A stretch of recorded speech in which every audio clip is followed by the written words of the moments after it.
놓아라. 그래야 너도 숨 쉰다. 왜 우리는 놓아야 할 걸 알면서도 끝내 놓지 못하는 걸까요? 이 질문을 스스로에게 던져본 적이 있습니다. 관계든 감정이든 어떤 삶의 자리든 더는 나에게 맞지 않는다는 걸 알면서도 왠지 모르게 붙잡고 있는 나 자신을 보게 될 때가 있습니다. 그건 단순히 미련 때문이 아닙니다. 어쩌면 놓는다는 건 끝을 의미한다고 우리 마음은 오랫동안 배워왔기 때문입니다. 하지만 법정 스님은 그렇게 말씀하셨습니다. 버려야 비로소 내 것이 된다. 이 말은 우리 안에 낡은 믿음에 가장 조용하지만 가장 단호한 반론을 던지는 말입니다. 한 청년의 사연이 있습니다. 그는 유학까지 마치고 귀국했지만 수년간 원하는 직장을 얻지 못한 채 비슷한 시험만 반복하며 시간만 흘려보냈습니다. 매년 연초 새로운 다짐으로 책상 앞에 앉았고 또 매년 연말 스스로를 책망하며 혼잣말을 했습니다. 이번에도 못했네. 그래도 이 길밖에 없어. 나는 여기서 이뤄야 돼. 그는 말했습니다. 이 길이 나한테 맞는 길인지 모르겠어요. 그런데 다른 길을 택하는 건 실패 같아서 결국 계속 이러고 있습니다. 그에게 필요한 건 의지가 아니었습니다. 그는 이미 충분히 애썼고 수년간 버텼으며 할 수 있는 건 다 했습니다. 그에게 부족했던 건 새로운 길을 택할 허락이었습니다. 스스로에게 내려야 할 포기의 용기였습니다. 놓는다는 건 게으름이 아니고 포기가 아닙니다. 그리고 더더욱 실패가 아닙니다. 그건 지금의 내가 이전의 나를 졸업시키는 일입니다. 우리는 때로 이미 끝났다는 것을 알면서도 그 자리에 남아 그 시절의 나와 슬픔을 반복하며 살곤 합니다. 그 자리에 남아있는 이유는 단 하나. 놓을 용기가 나지 않아서입니다. 왜냐하면 놓는 순간 공허가 찾아올까봐 그 공허 속에서 내가 얼마나 무력했는지를 마주하게 될까봐 두려운 것입니다. 하지만 그 공허가 곧 새 시작입니다. 그 빈 공간에서 진짜 내 삶이 자라기 시작합니다. 법정 스님은 비움을 말씀하셨지만 그 비움은 단지 물건이나 관계를 정리하라는 의미가 아닙니다. 그것은 내가 붙들고 있는 정체성조차도 필요하다면 내려놓아야 한다는 이야기입니다. 나는 이런 사람이야. 나는 이 정도는 해야 해. 나는 이 길밖에 없어. 이 모든 말들이 때로는 가장 완고한 벽이 됩니다. 우리는 결국 내가 만든 기준에 내가 갇히는 셈입니다. 그리고 그런 나를 내가 해방시켜줘야 합니다. 버리는 건 사실 놓아주는 것입니다. 나를 그 자리에서 어느 여름날 한 여인이 오래도록 붙들고 있던 결혼 생활을 조용히 마무리했습니다. 이혼이라는 단어 앞에서 그녀는 끝까지 망설였고 아이를 생각해서라도 조금 더 버티자는 마음으로 8년을 견뎠습니다. 남편은 변하지 않았고 대화는 줄었고 존재는 곁에 있지만 정서적 고립감은 깊어졌습니다. 사람들은 말했습니다. 아직 애도 어린데 이혼은 너무 극단적인 선택 아니냐고. 그녀는 그 말 앞에서 수없이 움츠러들었고 결국 어느 순간 자신의 감정을 느끼는 일조차 멈춰버렸습니다. 그러던 어느 날 그녀는 딸과 함께 공원 벤치에 앉아 있었습니다. 딸이 말했습니다. 엄마, 나는 그냥 엄마가 웃는 거 보고 싶어. 그 한마디가 마치 뇌우처럼 그녀의 가슴에 내려앉았습니다. 그 순간 그녀는 알았습니다. 붙들고 있는 이 관계가 가정을 위한 선택이 아니라 두려움과 체면이라는 감정의 포장지였다는 것을. 그날 밤 그녀는 눈물로 하루를 보내고 결국 결심합니다.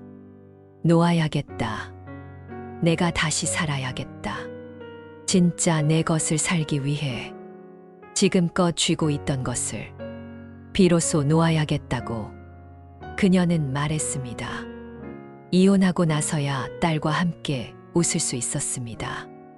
아이와 눈 마주치며 밥을 먹은 것, 그때가 처음이었습니다. 잃은 게 아니라 이제서야 진짜를 얻은 겁니다. 법정 스님의 말씀은 그녀의 삶에서 현실이 되었습니다. 버려야 비로소 내 것이 된다. 그녀는 버렸고 비로소 자기 인생을 되찾았습니다. 삶은 우리에게 계속해서 선택을 요구합니다. 어떤 사람을, 어떤 감정을, 어떤 욕심을, 어떤 역할을 계속 붙들 것인지, 아니면 지금 내려놓고 다시 시작할 것인지, 그 선택의 기로에서 당신에게 필요한 건 조금 더 애쓰는 힘이 아니라 놓을 수 있는 용기일지도 모릅니다. 하지만 그 용기는 바로 손에 쥐어지는 것이 아닙니다. 누군가는 그 용기를 얻기까지 수년을 걸어야 했고, 누군가는 단 한 번의 눈물로 그 문을 열기도 했습니다. 중요한 건 그 누구도 대신 건너줄 수 없는 길이라는 것입니다. 나를 위해 울어줄 순 있어도 나를 대신해 놓아줄 수는 없기 때문입니다. 그건 온전히 자기 자신과의 조용한 결심에서 비롯됩니다. 한 중년 남성이 있었습니다. 그는 평생을 가장 역할에 충실했습니다. 가족을 먹여 살렸고 매일 아침 똑같은 시간에 일어나 묵묵히 일터로 향했습니다. 하지만 정년을 앞두고 난 어느 날 문득 거울 속에 자신을 바라보며 이런 생각이 들었다고 합니다. 내가 지금껏 지켜온 건 무엇이고 놓쳐온 건 무엇일까? 그는 평생을 책임감이라는 이름으로 살아왔지만 사실은 그 책임이라는 가면 뒤에 자신의 감정과 삶을 모두 감춰두고 있었던 겁니다. 퇴직 후 그는 혼자 여행을 떠났습니다. 매일 아침 회의실이 아닌 강가를 걷고 매 순간 보고서를 쓰는 대신 그동안 써보지 못했던 일기장을 열었습니다. 거기 적힌 첫 문장은 이랬습니다. 이제야 나는 나로 살기 시작한다. 그에게 버림은 가족을 버리는 것도 직장을 부정하는 것도 아니었습니다. 그건 오히려 지금까지 자신을 올가매던 해야 한다는 강박에서 조용히 빠져나오는 일이었습니다. 버렸기에 그제서야 삶은 해야 하는 것이 아니라 느낄 수 있는 것으로 바뀌었습니다. 그가 놓은 것은 타인의 기대였고 그가 얻은 것은 자기 자신과의 깊은 동행이었습니다. 삶은 때때로 내가 얼마나 많은 것을 성취했는지가 아니라 내가 얼마나 나답게 살아냈는지로 평가받습니다. 그리고 그 나다움은 쥐고 있을 땐 보이지 않습니다.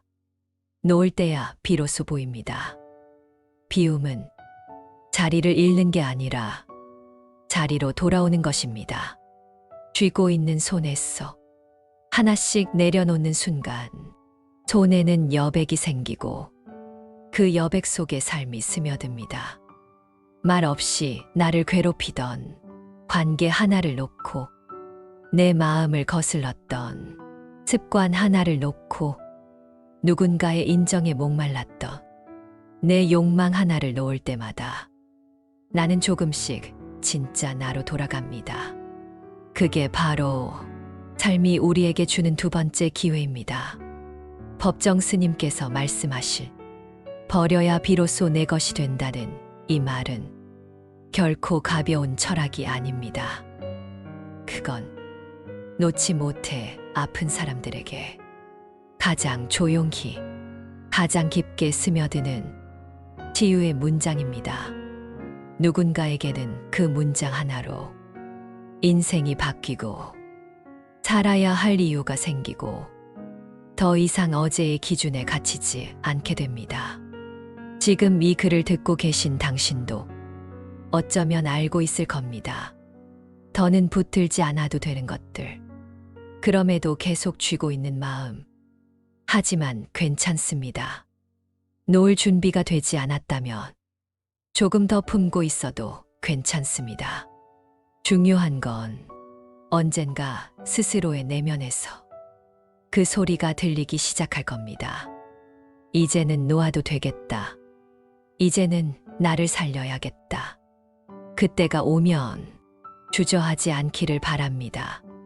노는 건 있는 게 아닙니다. 그건 기억하는 방식이 달라지는 것이고 사랑하는 방식이 바뀌는 것입니다. 그리고 무엇보다 그 순간부터 진짜 인생은 나로부터 다시 시작됩니다. 오늘 이야기가 마음에 조용한 울림을 남겼다면 구독과 좋아요로 함께 해주시고 따뜻한 응원을 남겨주세요. 진심으로 감사드립니다.